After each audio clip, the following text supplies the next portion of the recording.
Hi everyone, welcome back to the another episode of Drawing This Portrait. So let's continue this. In the previous episode हमने facial features draw किए थे, eyes, nose and lips. So अगर आपने वो वाली video नहीं देखी तो I recommend to watch that video first. So continue करते हैं जल्दी से. I'm using H pencil to build the first layer of shading. Before choosing any grade of pencil, try to observe your reference photo first. In this reference photo, the skin color of the woman is fair. So I decided to not to use any kind of softer grades of pencil on the skin. Deciding your pencil grades for each area instead of choosing any grades of pencil. Actually choosing right grades of pencil, which is the key to create a realistic and impactful drawing. हम shading की बिल्कुल Aahista Aahista layers build करेंगे, even के ये visible भी नहीं होंगी, बिल्कुल हल्की हल्की लेयर्स अप्लाई करेंगे शेडिंग की. This is the H grade. ये सबसे ज़्यादा लाइटर ग्रेड की पेंसिल है. मैं आउटलाइन ड्रॉ करने के लिए भी ये वाली पेंसिल ग्रेड चूज करता हूँ. Actually this is my Instagram account, so if you want to see more content like this, I recommend to follow me on my Instagram account. And I need your support also there. I'm using soft paintbrush to blend this first layer of shading. Soft paintbrush इसलिए choose किया है because soft paint brush से अगर हम paper पर shade blend करते हैं, जिसकी वजह से पेपर का टेक्सचर जो है वो विजिबल रहता है, स्पेशली अगर हम किसी लाइट ग्रेड से शेड कर रहे हैं तब. सो जब पेपर का टेक्सचर विजिबल रहेगा तो इस हिसाब से ये पेपर का टेक्सचर इस तरह काम करता है जैसे कि एक फेस पर नेचुरल टेक्सचर होता है, नेचुरल पोर्स होते हैं, फेस पोर्स या फिर टाइनी हेयर्स होते हैं. सो इसीलिए मैंने जो है सॉफ्ट पेन ब्रश यूज़ किया, ताकि जो है ये जो पेपर का टेक्सचर अगर विजिबल रहेगा तो ये इस हिसाब से पोर्स की एक कॉपी बन जाएगी. सो आई होप आप मेरी बात समझ रहे होंगे जो मैं समझाना चाह रहा हूँ. I don't know how to explain this, but actually this is what I can explain. I'm drawing the freckles on the face. Actually मुझे पहले लगा कि ये जो है मेकअप से क्रिएट किए गए हैं, बट बाद में मैंने डिसाइड किया कि चलो कोई नहीं, इसे भी ड्रॉ कर लेते हैं. बिकॉज मैं चाहता हूँ कि छोटी से छोटी ड्राइंग डिटेल भी मैं मिस ना करूँ. बिकॉज मैंने ये चीज़ एक्सपीरियंस की है कि हम जितनी ज़्यादा छोटी छोटी चीज़ों को अहमियत देते हैं उतने ज़्यादा हमारे जो सक्सेसफुल होने के चांसेस बढ़ जाते हैं. These are actually beautiful details. Yep, very beautiful. Actually मुझे ये पोर्ट्रेट अच्छा लगा, बट जब मैं इसे इस टाइम देख रहा हूँ वॉइस ओवर रिकॉर्ड करने के टाइम, तब मैं सोच रहा हूँ कि शायद ये इतना अच्छा नहीं है. यस, बिकॉज जब मैंने ड्रॉ करने के बाद इसे देखा था तब मुझे शायद ज़्यादा पसंद आया था, पर जब मैं अब इसे देख रहा हूँ वॉइस ओवर रिकॉर्ड करने के टाइम, सो आई थिंक ये और अच्छा हो सकता था. पर कोई नहीं, इट्स ओके. नेक्स्ट टाइम हम और ज़्यादा अच्छे ड्रॉ करने की ट्राई करेंगे. As you can see that I increased my pencil grade from H to HB, क्योंकि हमें जो है और ज़्यादा डेप्थ लानी है. इसको अपने रेफरेंस फ़ोटो के साथ बस बिल्कुल मैच कर देना है. जैसे आप obviously it's not possible to match exactly like the reference photo, but at least we can try. Yes, at least we can try. हम कोशिश तो कर सकते हैं. So मैं यहाँ पर HB पेंसिल यूज़ कर रहा हूँ to build this second layer of shading. बस ये सेकंड लेयर ही रहेगी, इसके अलावा मैं कोई आगे पेंसिल ग्रेड इंक्रीज नहीं करने वाला, बिकॉज स्किन टोन जो है वो फेयर है, तो इस हिसाब से हमने सिर्फ एच और एच बी पेंसिल यूज़ किया.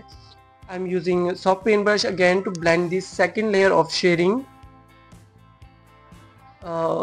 वेरी लाइट, बिल्कुल लाइट हाथों से ब्लेंड करेंगे और लाइट हाथों से ही शेड करेंगे. कोई पेपर पर इतना ज़्यादा प्रेशर नहीं देंगे कि आप हमें वो अच्छा रिजल्ट्स ला कर दे, of course this is not going to be work. Yes, हमें पेपर के साथ मिलकर काम करना है, ना कि पेपर पर प्रेशर डालना है कि आप हमें रिजल्ट्स ला कर दे। बस अगर कोई हम पर प्रेशर डालेगा तो ऑफ कोर्स हम कैसे रिएक्ट करेंगे।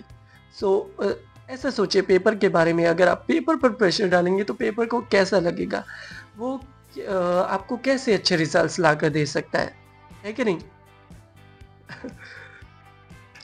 आई am using 6B pencil to create the hair. पहले एयर के अराउंड जो हेयर है मैं वो वाले क्रिएट करूँगा 6B पेंसिल से, फिर उसको साथ साथ में ब्लेंड भी करते रहना है ब्लेंडिंग स्टम्प के साथ।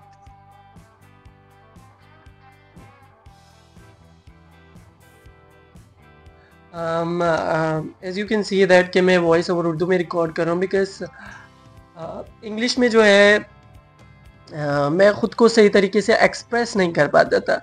सो हालांकि उर्दू में भी अभी मेरा कुछ ऐसा इशू है, but you know that I am really introverted person, so that's why I choose to speak in English. Because अगर कोई जो है इस तरह से अगर हमारा कोई रिश्तेदार देखता है, यू नो कोई रिलेटिव्स देखते हैं, तो उसको पता नहीं चलेगा कि मैं क्या बोल रहा हूँ, क्या एक्सप्रेस कर रहा हूँ। सो मैंने डिसाइड किया था कि मैं इंग्लिश में वॉइस ओवर रिकॉर्ड करूँगा, बट क्योंकि इंग्लिश में मैं खुद को सही से एक्सप्रेस नहीं कर पा रहा हूँ, सही से चीज़ें एक्सप्लेन, जैसे कि ह्यूमर है बंदे का वो सब छुप जाता है।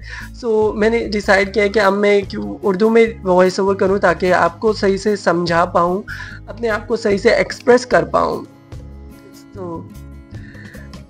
तो बस मैंने ये डिसाइड किया। एक्चुअली अच्छा है, एक्चुअली ये बहुत अच्छा है। यस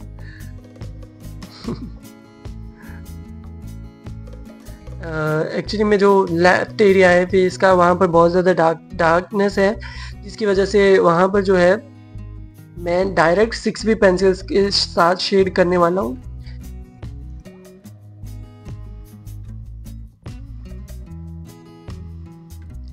एक्चुअली मैं हेयर को जो है बस ऐसे ही रेंडमली ड्रॉ कर रहा हूँ to just complete this portrait. कई बार हम बहुत ज़्यादा एक्साइटेड हो जाते हैं कि बस अपने कंप्लीट पोर्ट्रेट को देखने के लिए।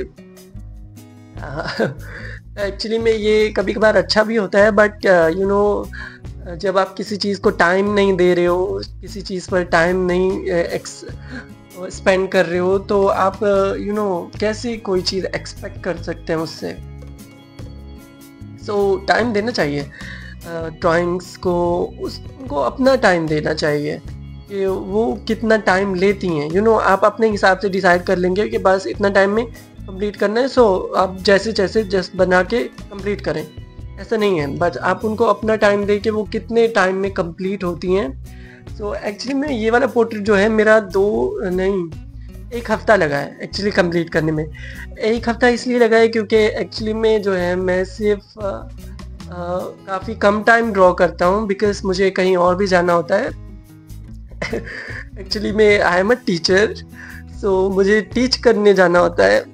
सो दैट्स वाई मेरे पास बहुत जो है कम टाइम होता है इसको ड्रॉ करने के लिए और वीडियो शूट करने के लिए, because lots of expenses, you know that. So I hope इस वजह से मुझे इस पर ज़्यादा टाइम लगा था। अगर हम पूरा दिन ड्रॉ करते हैं इस पर, एक पोर्ट्रेट पर, तो ऑब्वियसली हमें लगेंगे शायद 3 दिन, मोस्टली 3 दिन लग सकते हैं। यप एक्चुअली इस वक्त जो है I am alone, I am totally alone, no one at home, that's why I am speaking freely. Yes, freely, totally free. Yes बिल्कुल फ्री होके, बिकॉज परसों जो कल है वो सैटरडे था, और सैटरडे के दिन यू नो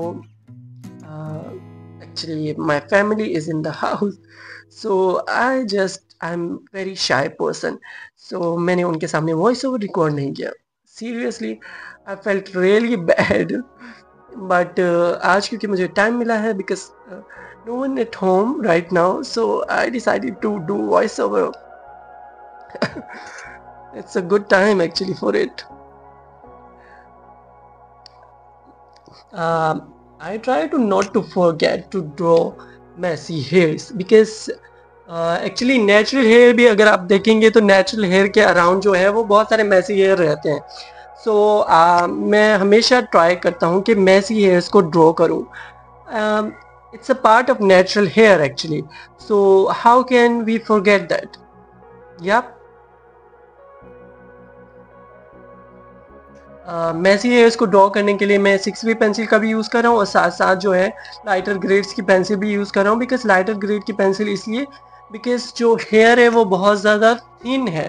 सो अगर थिन हेयर को हम अगर किसी सॉफ्टर ग्रेड की पेंसिल से ड्रॉ करेंगे सो ऑब्वियसली जो सॉफ्टर ग्रेड्स है वो बहुत ज़्यादा ग्राफाइट प्रोड्यूस करती है जिसकी वजह से जो हेयर है वो थिक लगेगा.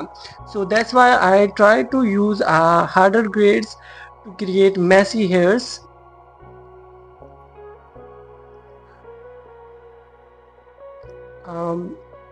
एक्चुअली इस वाले पोर्ट्रेट में भी जो है वो बहुत ज़्यादा मैसी है वैसे वुमेन के.